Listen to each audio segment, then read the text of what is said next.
సరే ఇప్పుడు ఓవరాల్ గా ఈ 17 లోక్సభ నియోజకవర్గాల్లో ముఖ్యంగా మన తెలంగాణలో ఇది రేవంత్ కి ఒక జీవనమరణ సమస్యగా కాంగ్రెస్ కి జీవనమరణ సమస్యగా మనం చూడొచ్చా? ఏముంటది ఎందుకంటే సీట్లు ఒకవేళ తక్కువ వచ్చి బీజేపీకి మెజారిటీ ఒకవేళ వస్తే పొరపాటు మీ లైన్ లో పొరపాటు 100% బీజేపీకి మెజారిటీ వచ్చే సమస్య మర్చిపోండి అసలు. Double digit of of the figure వచ్చింది అనుకో ఆ కూడా రాదు. మీరు గ్యారెంటీ రాసుకోండి. దూకుడు రాజకీయాన్ని మీరు తట్టుకోగలుగుతారా అప్పుడు అంటున్నా? దూకుడు ఎట్లా ఉంది వాళ్ళది? వాళ్ళ దూకుడు ఇక్కడ ఆగిందా వాళ్ళది? ఎక్కడైనా సరే వాళ్ళు చిచ్చు పెట్టే ప్రయత్నం చేస్తూనే ఉంటారు. అందుకే ఆయన తొక్కి పారేస్తా పేగులు మేళ్ళేసుకుంటాను వాడు బెదిరిస్తున్నాడు. ఆ దూకుడు వాళ్ళదే మీరేం చెక్ చేయలేరు. ఎందుకంటే ఇదివరకు ఒకసారి చెప్పిన అద్వానీ అండ్ మోడీ అనేది డెడ్లీ కాంబినేషన్ అండి. ఎవరిని కూడా నిద్రపోనియరు. ఎక్కడ ప్రజాస్వామ్యబద్ధంగా నిద్రపోతారా నిద్రపోనియరు. మేము చాలా అప్రమత్తంగా అలర్ట్గా ఉండాల్సిందే.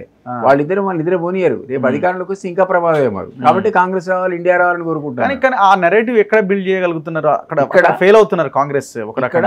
కంట్రీ రాహుల్ ఓవరాల్ కంట్రీ కావచ్చు, తెలంగాణలో కూడా అంటే మేము ఖచ్చితంగా కేంద్రంలో ఇండియా ప్రభుత్వం వస్తుంది అని రాహుల్ గాంధీ ప్రధానమంత్రి అవుతారనో ఇంకోరు అవుతారనో మీరు చెప్పలేకపోతున్నారు. ఎక్కడో ల్యాబ్స్ అనేది ఉన్నది కదా.